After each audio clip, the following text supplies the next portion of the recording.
Le Bitcoin est-il sur le point de faire un plus bas? Le CAC 40, le Nasdaq, l'or, l'ETF MSCI World vont-ils faire des crashs? C'est ce que nous allons essayer de découvrir dans cette analyse hebdomadaire du 20 mars 2026. Alors, je vous propose de commencer par analyser le cours du Bitcoin. Donc, la semaine dernière, lors de l'analyse hebdo, je disais que les niveaux surveillés étaient le niveau des 75-80 000 globalement, parce qu'il correspondait, voilà, je disais que moi dans mon scénario, je pensais que le Bitcoin allait chercher des plus bas, et je confirme, je persiste ici en disant qu'il va aller chercher des niveaux plus bas. Pourquoi? Parce que lorsqu'on se met en journalier, eh ben, ce que j'avais décrit la semaine dernière, de dire qu'on allait potentiellement aller rechercher cette zone-là, et que j'avais dit attention, la Tenkan Weekly est descendue, et bien regardez, on est parfaitement allé la chercher avant de redescendre. Pour le moment, le seul truc qui retient les prix, c'est ma Kijun Daily, hein, qui est ici sur les 69 000. La Lagging Span qui a ici en support, pareil, le niveau des 68 300, mais c'est des bougies, vous voyez, parce que le corps des bougies pour la Lagging Span fait également office de support, mais plus la bougie est faible, comme celles qui sont ici, plus le support est faible, forcément, pour la Lagging Span. Et à l'inverse, quand on a des corps de bougies comme ça, c'est plus dur à traverser. Donc là, pour le moment, je pense qu'on va bientôt avoir ici une cassure. D'autant plus que si je retire mon indicateur Ishimoku, et ben là, ce qui est intéressant, c'est de voir qu'on a le potentiel, une potentielle figure chartiste qui s'appelle le drapeau.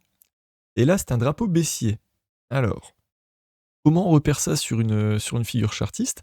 Eh ben, on repère un gros mouvement de baisse qui était ici. Et ensuite, les prix vont monter dans un canal ascendant, donc dans un canal haussier. Et on voit qu'on a une droite de tendance qui fait office de support et une droite de tendance qui fait office de résistance. Les deux droites sont parallèles et les prix viennent ici tester ces deux niveaux. Ici, ma droite est bonne car j'ai 1, 2 et 3 points qui le touchent. Pareil pour celle du haut, 1, 2 et 3.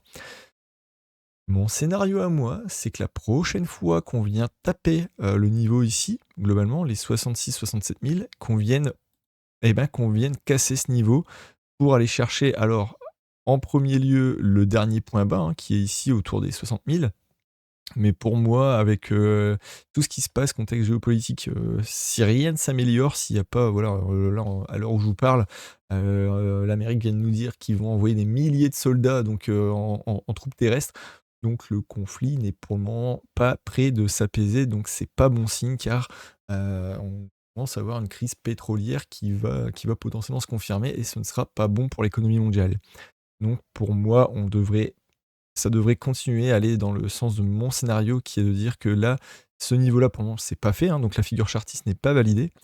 Car là, globalement, si on vient à passer sous ces prix-là, le premier objectif, en fait, c'est de mesurer la hauteur du canal qui est de 13%. Et si on vient casser ça, on peut reporter ces 13%, voilà ici, nous amènerait sur du 56 700. Donc, je pense que le prix ira chercher ce niveau-là avant de potentiellement remonter un petit peu comme ça. Mais moi, je pense qu'il ira chercher des niveaux bien plus bas. Voilà, ça c'est mon scénario sur le Bitcoin. Et en Ishimoku, bah, vous voyez que finalement, hein, si on vient en dessous de ce niveau-là, c'est qu'on sera repassé sous le nuage, que ma lagging span aura confirmé qu'on a bien cassé tous ces supports. Et là, forcément, la lagging span sera libre à la baisse, le prix aussi, et on sera potentiellement libre d'aller chercher les fameux niveaux plus bas que je vise personnellement sur le Bitcoin. J'avais également dit, alors je ne l'ai pas préparé, donc je vais le voir avec vous. Donc, on va regarder un petit peu où se trouvent les liquidités. Et j'avais même expliqué dans mes vidéos précédentes que bah, voilà, les prix étaient attirés par les gros niveaux de liquidité. Donc là, on va voir un petit peu où ils se situent sur Bitcoin. Donc forcément, là, sur les dernières 24 heures, bah, il y a beaucoup de gens qui sont positionnés vendeurs, hein. Donc là, c'est tous les gens qui prennent des paris à la baisse. Mais ce qui est plus intéressant de regarder, c'est bah, où se trouve la liquidité un mois en arrière, hein. Donc là, c'est depuis le 20 février, globalement, où se trouve la liquidité. Alors, vous voyez que toute la liquidité, je l'avais dit, hein, j'avais dit que toute la liquidité qui était au sud allait être prise. Et bien pour le moment, on a été chercher toute cette liquidité-là qui ont déclenché des ventes en cascade. Et regardez que là, il y a encore, voilà, il y a encore du combustible hein, derrière. Donc là, pour moi, il y a encore de la baisse à aller chercher. en tout cas jusqu'au niveau des 67 287. Donc globalement, ça nous amènerait, bah, voilà, sur le alors 67 287, vous voyez, c'est bien fait, hein, les choses sont bien faites en analyse technique, c'est ce que j'aime.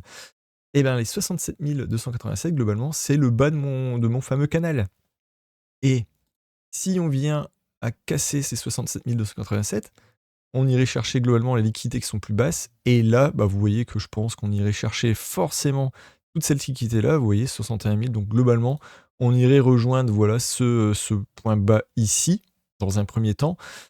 Et ensuite, si vraiment le contexte géopolitique ne s'améliore pas, on pourrait aller chercher des points plus bas. Mais en tout cas, voilà, si on vient à passer en dessous de cette zone-là, on ira, je pense, chercher les 60 000. Donc là, il y aurait potentiellement à ce niveau-là à les chercher, hein.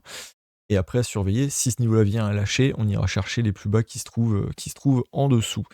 Et si je me mets en vue mensuelle, donc les niveaux plus bas qui sont pour moi en dessous, c'est ce point bas-là qu'il faudrait aller chercher. Donc le niveau des 50 000, hein. Concrètement, c'est le niveau des 50 000 qui serait en ligne de vue. Et moi, j'essaierai de recharger personnellement. Alors, c'est pas un conseil d'investissement, hein. Moi, personnellement, voilà ce que je vais essayer de faire, c'est que je vais essayer de recharger en Bitcoin dans cette zone-là. Mais il n'y a rien qui garantit pas qu'on va aller chercher plus bas.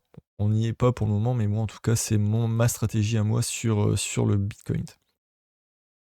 Voilà, donc bah, les choses étant dites sur le Bitcoin, je vais passer au CAC 40. Le CAC 40, globalement, là, il nous envoie un bon et gros signal baissier. Pourquoi? Bah, je l'avais déjà dit la semaine dernière, hein, il venait de casser sa Kijun, il venait de casser sa droite de tendance, donc là, on a envoyé clairement un signal baissier. Qu'on est venu, donc on a cassé, on est venu retester ce niveau, on est encore venu le retester cette semaine, et là, vous voyez qu'avec les mauvaises nouvelles, boum, on est en train de casser quoi? On est en train de casser une Kijun mensuelle. C'est un support clé à ne pas perdre. Donc là, sur le CAC 40, les 7700, il ne faut pas les perdre. Donc là, le mois n'est pas encore terminé. Bon, on est le 20, donc là, je vous la fais courte, hein, globalement. Il reste la semaine prochaine et le début de la semaine d'encore d'après pour clôturer au-dessus sur le CAC 40. Si on venait à clôturer en dessous de ça, et ben on aurait potentiellement plus de baisses à voir sur le CAC 40. Donc là, si on venait à clôturer en dessous de cette Kijun, on irait chercher, voilà, le niveau des 7500, hein, le plat de Kijun qui est ici, et on irait chercher potentiellement le haut du nuage, les 7236 points. Là, ma lagging span, vous voyez, elle a été bloquée, hein, en support par sa bougie. C'est pour ça que le prix, je pense, qu'il s'est arrêté là, juste en dessous de la Kijun. Mais vous voyez que le mois prochain, on sera en dessous, hein. Si on n'arrive pas à reprendre ces niveaux-là, ce qui me paraît quand même improbable, on sera en dessous des prix. Et même si on venait à remonter, on sera bloqué en dessous des 8000 points. Mais on serait quand même au-dessus ici de la Kijun. Donc, à surveiller le niveau des 7700 sur le CAC 40. Sinon, on ira chercher les 7500, voire les 7240. Et ensuite, on verra comment se comportent les prix. Mais en tout cas, là, casser cette Kijun-là à la fin du mois, ça serait pas bon signe pour la tendance à moyen long terme, hein, parce que là, on parle quand même d'une Kijun mensuelle. Donc, c'est quand même le point moyen des 12 derniers mois, des 12, que dis-je? Des 26 derniers mois. Donc autant vous dire que c'est du support solide et que s'il venait à être cassé, eh ben, on aurait une résistance ensuite qui serait tout aussi solide. Au niveau du Nasdaq, même chanson, donc là je vais me mettre en hebdomadaire pour que vous y voyez un peu plus clair. Là, la lagging span qui passe sous ses prix. Là, on envoie un signal de vente. Pourquoi? Parce que la Tenkan est en train d'être cassée. Donc la Tenkan mensuelle, hein. Là, on est en train de casser des niveaux clés, hein, des niveaux clés. Là, je parle pas d'une Kijun daily, hein, où globalement on parle de court terme. Là, on parle de niveaux clés moyen, long terme, hein. Parce que là, quand on casse globalement une Tenkan mensuelle, on envoie une potentielle alerte de fin de tendance haussière qui ne sera validée que lorsqu'on aura cassé la Kijun mensuelle qui se trouve là, vous voyez, sur le Nasdaq, dans le nuage. Donc là, si le prix, voilà, il vient de casser ça, pour moi, on va aller regarder la lagging span, elle sera libre à la baisse jusque-là. Et le prix, le prochain support qu'il va rencontrer, globalement, alors il y a ces plats là de Tenkan, hein, donc on aura des paliers intermédiaires, les 23 700, les 22 900, mais sinon, le prix, lui, là, vous voyez, il y a le prochain support qu'il va rencontrer, c'est son nuage aux alentours des 22 000.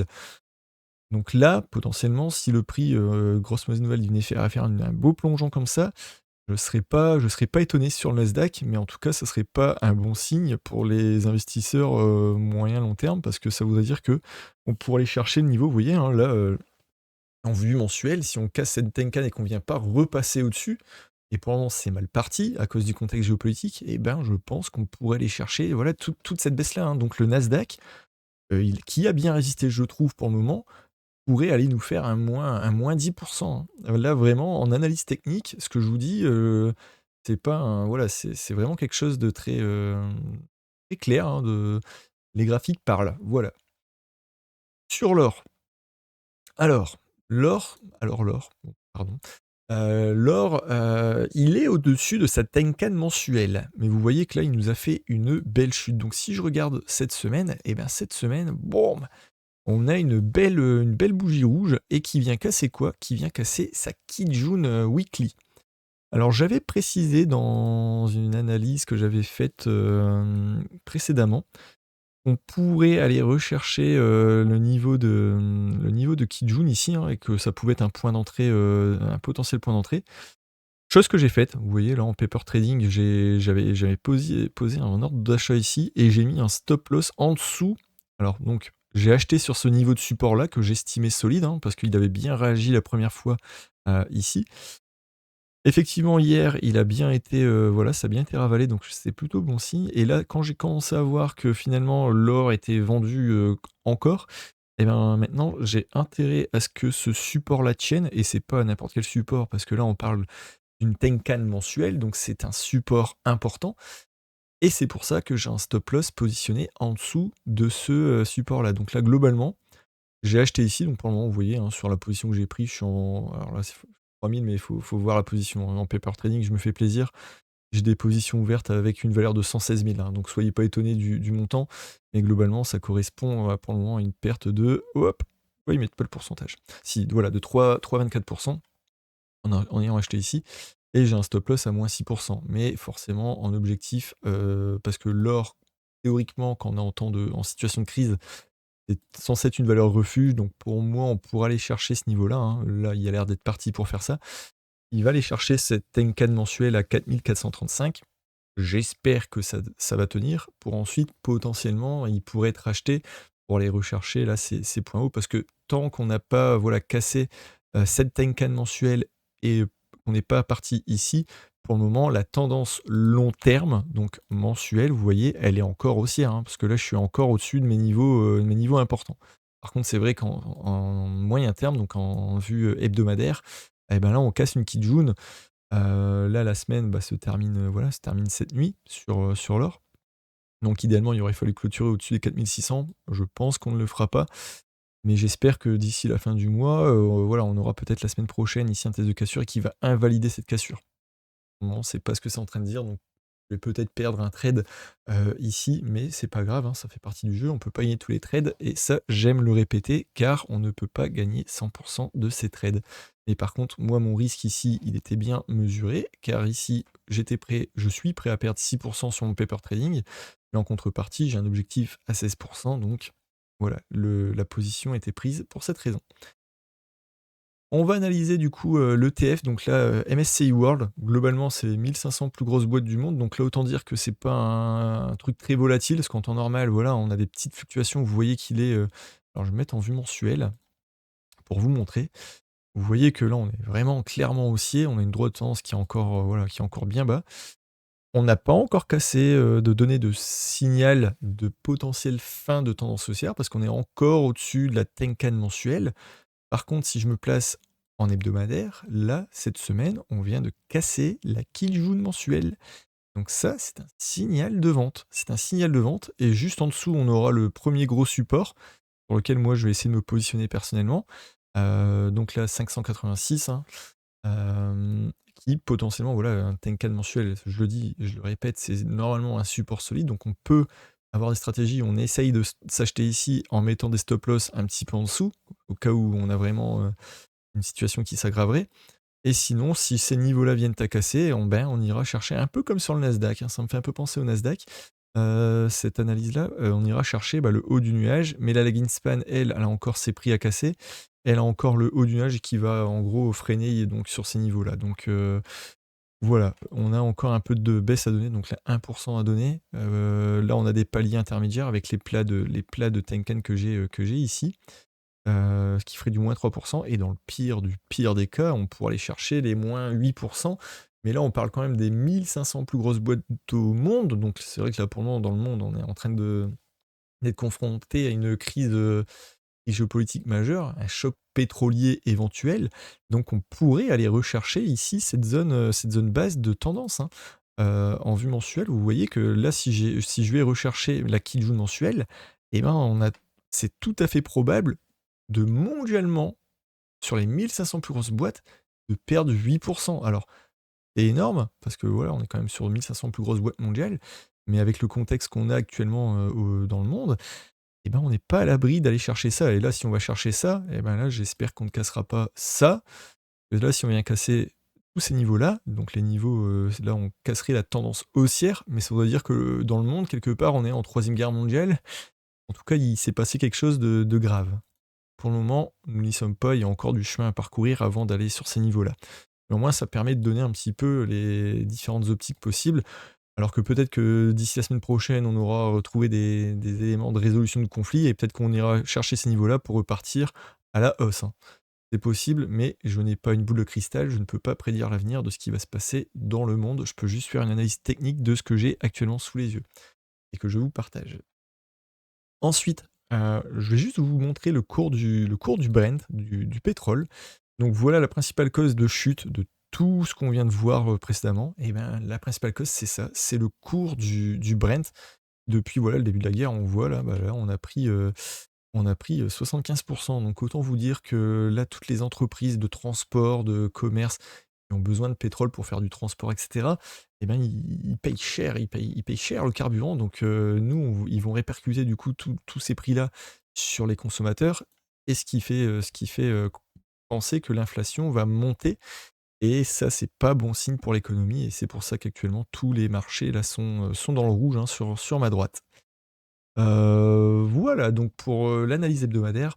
Donc pour le moment, un seul conseil que je peux vous donner, c'est, rester couvert. Au sens comme au figuré, ne prenez pas de position trop hâtive parce qu'effectivement, on a des supports solides, hein, c'est les niveaux clés que je vous ai donnés. C'est un peu ce que j'ai fait sur l'or, vous voyez, hein, donc là, je me disais: «Tiens cool, j'ai un support, hebdomadaire, je vais acheter dessus». Et finalement, on voit quand même que là, il y a de la pression à la vente avec tout ce qui se passe. Donc même les niveaux qui peuvent paraître solides, comme les Tenkan mensuels que je vous ai cités, eh bah, peut-être qu'on va vraiment les casser parce qu'effectivement, là, on a des trucs qui vont pas bien dans le monde. Effectivement, bah, là, ça se répercute au niveau de l'analyse, des analyses techniques que je peux faire. Donc, le meilleur conseil que je peux vous donner, c'est pour le moment, restez vigilant, ne soyez pas trop pressé d'acheter sur des niveaux qui pourraient paraître intéressants, parce qu'avec ce qui se passe, on n'est pas à l'abri de les casser. Comme le dit le dicton, on ne rattrape pas un couteau qui tombe parce qu'on peut se couper. Et bien, là, vous voyez exactement la position que j'ai prise sur l'or. Alors, effectivement, vous allez dire: «Je fais des analyses, c'est cool, mais moi-même, je fais des erreurs». Bah, effectivement, alors c'est une erreur. Pourquoi? Parce que, j'ai pour le moment, mon point d'entrée est mauvais, mais j'ai un stop loss, donc je ne fais pas d'erreur dans ma stratégie, et ça, c'est important quand on fait du trading. Mais vous voyez que là, j'ai essayé d'attraper un couteau qui tombe, et ben, normalement, j'aurais dû attendre que ça tombe ici et d'attendre la clôture, donc là, cette semaine, pour voir qu'on clôture au-dessus et prendre position. Là, je l'ai pas fait, c'est une erreur de patience. Après, ça fait partie de ma stratégie de prendre des positions agressives pour avoir des points d'entrée, les plus intéressants possibles. Mais sans attendre les niveaux de confirmation, eh ben, on a ce risque-là. Et le seul truc qui me protège finalement de ce risque de trade agressive, eh ben, c'est mes stop loss qui sont placés souvent sous un deuxième niveau de support. Vous voyez, donc premier niveau de support sur lequel je me suis positionné pour acheter. Deuxième niveau de support, et le stop loss se trouve en dessous parce que là, clairement, si on vient taper, le prix vient en dessous de ça, là, c'est tout, ma position, je peux la clôturer. J'accepte de perdre mes 6, et je suis content parce que derrière, ça veut dire qu'effectivement, je me suis trompé, mais ça veut dire que j'ai respecté ma stratégie de me dire: «Bah, oui, si ça se passe bien, je suis content, le prix remonte, ça va dans mon sens», et j'ai anticipé que si ça se passe mal et que ça va ici, bah, je clôture ma position. Mais je serais content parce que je pourrais me repositionner ici et que j'aurais pas perdu, 17, j'aurais perdu 6, mais ici, quand le prix va atteindre ce support-là, je vais racheter pour viser du 12. Donc vous voyez, même si je perds ce trade-là, c'est pas grave parce que derrière ma stratégie me permet de rebondir et de combler les pertes que je peux faire, sur un trade. Voilà, donc là j'ai fait l'analyse technique et j'ai donné aussi quelques petits conseils, sur comment prendre des trades et comment, voilà, un peu faire une stratégie en temps de baisse comme ça. Donc voilà, soyez très vigilants et je vous souhaite un excellent week-end à tous et je vous dis à la semaine prochaine.